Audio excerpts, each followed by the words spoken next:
Hi there, this is my video evidence or reflection for task 10 or element 10, where I'm connecting the assessments to the proficiency scales. And so I've got three assessments and three scales to talk about here. The first one being this level 6 learning target, RPO3 is what we call it. It's ratios and rates, unit rates. And this is something I just gave to my level 6 students and we just talked about. The students, so this is the learning target. It's a really hefty one. It's a big one. It has a lot of indicators in it, so it's a little bit more than usual as far as the indicators of most of my learning targets. This one took us about 25 different lessons to get through this entire thing. So at the end of this is a summative assessment. It was a big one too. So I copied all of these and basically kind of just put them over into the end of module assessment here in the beginning. Boom. So the students would see them, and attached questions to each one of those, with more questions on the bigger ones that I felt like needed to be assessed. Each student then got a score within this category. I went through, graded them all, gave them an overall score based upon that indicator, and then the students, in the end of this one, the students ended up coming up with me and having conversations about their final score and what they felt like. So this is a really common thing for me with math, especially. It's really easy just to connect. Hey, here's the skill, here's the question, how did you do? And my students have gotten used to this format by now.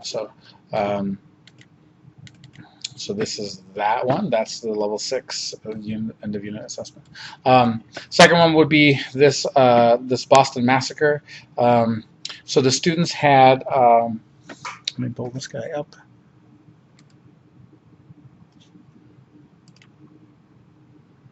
Make sure I have the one right here. This would be, no, not points of view, sorry. There's the quiz. Here we go, point of view.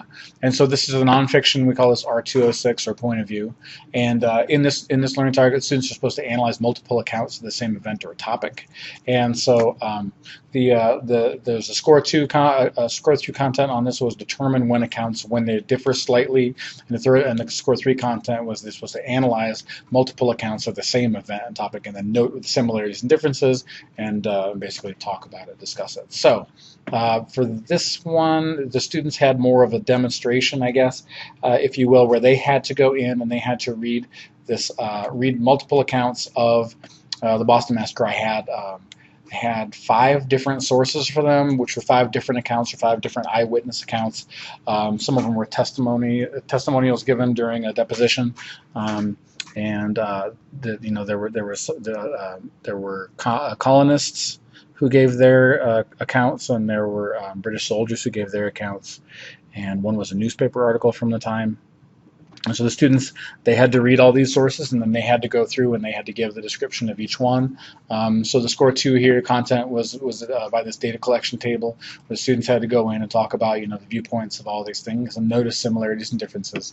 And then the score 3 content was down here on the bottom, where the students had to go and then talk about which one's similar, analyze the accounts, talk about similarities and differences, and kind of analyze that stuff. So score 2, score 3. That's how that assessment works out. I personally like doing more demonstrations where students are, almost like open-ended type things.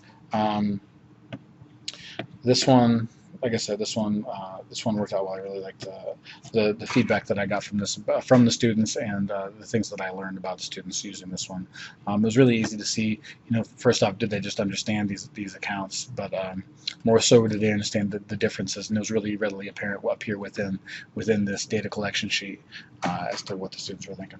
And then the third one that I want to show is one called Sahara and the Tiger Cub. And this is one I used. This is actually a pretest that I gave that gave my students. And so the pretest, this was in everything's within Empower. So this was an Empower playlist, and I always like to have at the beginning of an Empower playlist, especially my literacy ones, a really big pre-assessment followed by goal setting and reflection activities within Empower.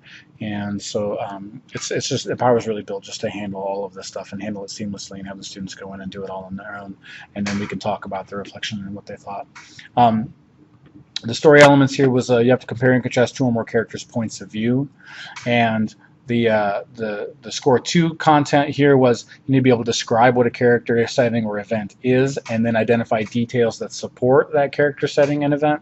So this, what I have is this is the copy of the Empower quiz, the Empower pre-assessment, where the students had to go and they had to read this this article called Sahara and the Tiger Cub, and then the students had to answer the following questions. And so you'll see that like, what's the first clue about where she lives? So this is a detail about what's the weather probably like, things about the setting.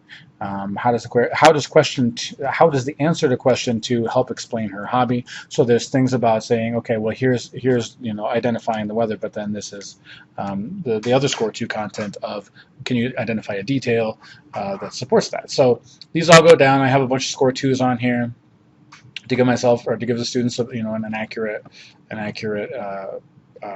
depiction of where they're at. And then I have 2 score 3 contents, or sorry, 1 score 3 and 1 score 4, where I have the students get an opportunity to rewrite the story with a different setting or a different point of view.